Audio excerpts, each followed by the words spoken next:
জনাব তারেক রহমান সাহেব একজন বিজ্ঞ রাজনীতিবিদ, বড় একটি রাজনৈতিক দলের ভারপ্রাপ্ত চেয়ারম্যান, কিন্তু তার এই বক্তব্যের মাধ্যমে প্রমাণ হয় যে তিনি কিঞ্চিত হতাশায় ভুগছেন, মনে করছেন যে আগামীতে হয়তো বিএনপি ক্ষমতায় আসবে না। সে কারণেই তার কাছে যাদেরকে নিয়ে ভয় হচ্ছে সেই পুরানো নিয়মই শেখ হাসিনার মতোই আবার জামাত শিবিরকে ট্যাগিংয়ের রাজনীতিটা আবার হয়তো চালু করে দিয়েছেন কিনা।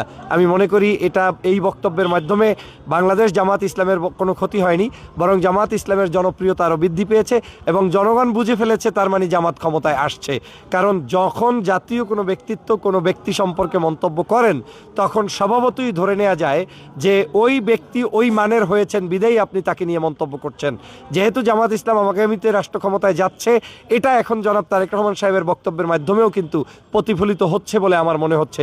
তারপরেও বাংলাদেশ জামাত ইসলাম বিশ্বাস করে যে বাংলাদেশে আগামী রাষ্ট্র ক্ষমতা যদি আল্লাহ পাক তাদেরকে দেয়, সেটা যদি 200 আসনের অধিক আসনেও তারা জয়যুক্ত হয়, তারা কিন্তু ঘোষণা দিয়েছে সবাইকে নিয়ে কাজ করবে। এমনকি সরকারে বিএনপি থাকতে চাইলে তাদেরকে নিয়েও কাজ করতে ডাক্তার শফিকুর রহমান আগ্রহী এবং তিনি বলেছেন একটি জাতীয় সরকার করতে আগ্রহী, দলমত নির্বিশেষে সবাইকে নিয়ে সরকার গঠন করবে। তো আমি ব্যক্তিগতভাবে মনে করি রাজনৈতিক বক্তব্য অনেক থাকতে পারে, তবে এই বক্তব্যগুলো পুরাতন বক্তব্য।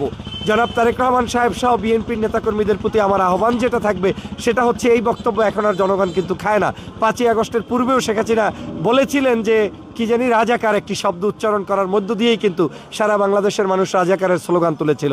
অতএব এই নতুন করে যদি আবার জামাতকে কেউ অন্য জায়গায় পরিচিতি করানোর চেষ্টা করে, জনগণ সেটা বিশ্বাস করবে না। জনগণ বিশ্বাস করে জামাত ইসলাম বাংলাদেশের এখন সবচেয়ে দেশপ্রেমিক দল।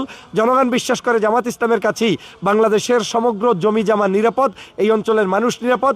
শান্তির প্রতিষ্ঠা করতে হলে জামাত ইসলামকে প্রয়োজন, যার প্রমাণ হয়েছে 4টা বিশ্ববিদ্যালয় কিন্তু আপনারা দেখেছেন যে ছাত্র শিবিরের কর্মী না হওয়া সত্ত্বেও সেখানে সাধারণ শিক্ষার্থী ছাত্রছাত্রী তাদেরকে ভোট দিয়ে নির্বাচিত করেছেন। এর মাধ্যমে প্রমাণ হয় আগামীর বাংলাদেশ যুবক তরুণ হিন্দু মুসলমান নারী পুরুষ নির্বিশেষে সবাই এই জামাত শিবিরকেই পছন্দ করছেন।